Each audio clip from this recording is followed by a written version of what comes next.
I'm Dale McCamish, Senior Pastor at Wilmington Church of Christ. I'm here with Bill and Toni Jenkins. Bill is our Facilities Manager and Toni is our Executive Assistant. And we're just doing some interviews with staff and elders just to continue to allow our congregation to be engaged and maybe even ask some follow-up questions. Bill and Toni, you all grew up here in Wilmington, and then you've lived here your whole life. Yes. How long have you been working at the church? I've been here 21 years. Working at the church? Yes. Bill? I've been here since 2001. So almost 20 years as well. So great job. And you've seen some major changes in our city and in our community and even in the church. What's some of the biggest changes you've seen in our community over the last, you've grown up here. So what are some of the biggest changes you've seen in the time that you've lived here? It's hard to say. There's been a bunch of changes, both commercially, with churches. We've been with this church since 75. Oh, you came here long before you started working here? Oh, yeah. So we were both baptized here. So you've seen ups and downs. Who baptized you? Arthur Merkel. Art Merkel. Yeah. Mm-hmm. And all three of our kids were baptized at Butler Springs. Oh, that's great. Mm-hmm. Butler Springs is our Christian camp that we send a lot of our kids to. It made a huge difference on tons and tons and tons and tons, thousands and thousands of kids. Mm-hmm.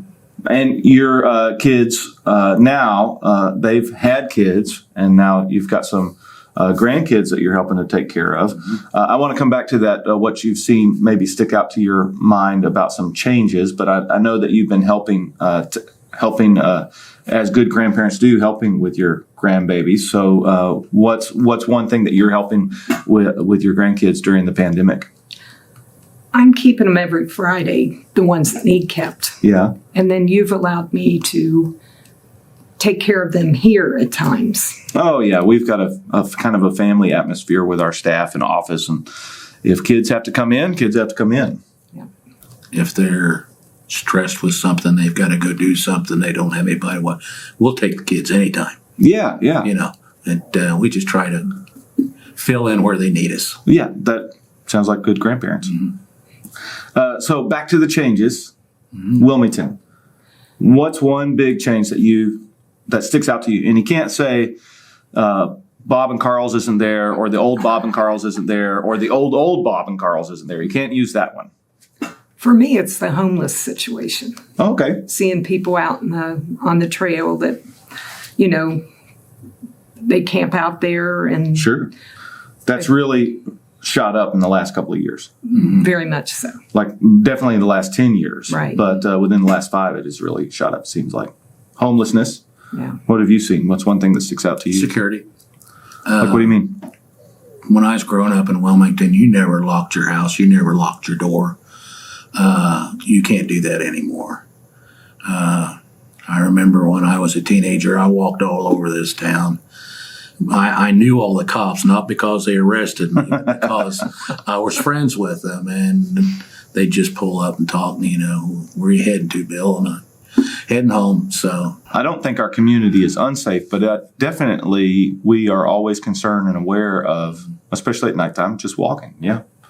And some of that has to go with the homeless population, because sometimes we fear the unknown, and we don't have a lot of connection there. I think the drug use, too. The Yep. homelessness. that's become huge. Drug use has definitely shot up. I think the mayor just recently said he's been interviewing some of the homeless population, and there's a certain percentage of the homeless that are just temporary homeless. Mm-hmm. And then he said there's another percentage of the homeless that are battling some mental illness. And he said, and then there's a percentage of that are trying to self-medicate with drugs. And so that can lead to all sorts of more problems for sure. What's some of the biggest changes you've seen in our congregation? So you've been here since 75, and you've been working here for 20 years. So there are some changes that have happened within our church too. What are some of those changes that you've seen? For me, it's the leadership. Mm-hmm. The current leadership has more focus on Christ and saving souls. That's always a good focus. We definitely have some great elders right now. Jake and Tim and Jack and Jeff, their focus is outward.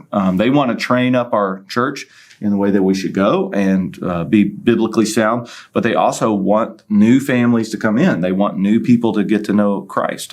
So I'd say you're right on. I think that's a great emphasis. What about you? What have you seen change within our congregation? Volunteers. When we started this congregation, if we used to have a work day, every once in a while, there was more people than there were jobs. Yeah. Now it's just the opposite. I'm not saying that we're not a giving church. If we put out the word and we really need something, they're there. Yeah, our church is very generous. Definitely there. But it's just walk-up volunteers. That doesn't happen a whole lot anymore like it used to. I could see that. I think one of the things that I can get better at to help with that is a more specific call to action. If we just say, hey, we need help, show up that day, I think a lot of times people are unsure what that might mean and maybe are hesitant to volunteer. But if we say, hey, we're going to need help shoveling dirt, then I think people say, oh, we'll shovel dirt. But our volunteers have changed too. When we put out a call, hey, we need help with our children's ministry, and right now we're getting ready to relaunch that. We have people show up for that, but I think it has to be more specific. I think you're right about that.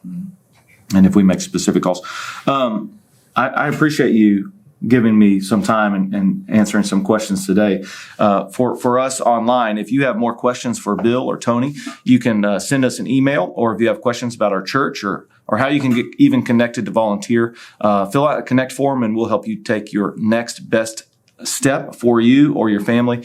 And we'll help you use your spiritual gifts to serve in the church and in the community. And I like how you brought up today that the homeless population is a huge difference in our community than what it was before. Maybe that's an activity our church needs to really address as a church. I don't know what we'll do, but maybe start interviewing some of them and seeing what needs we can meet for them. Just like with your grandkids, showing up where there's a need, and that helps them out a lot. I think for our homeless population, that might be a start for our church as well. Thank you, and we'll talk to you soon.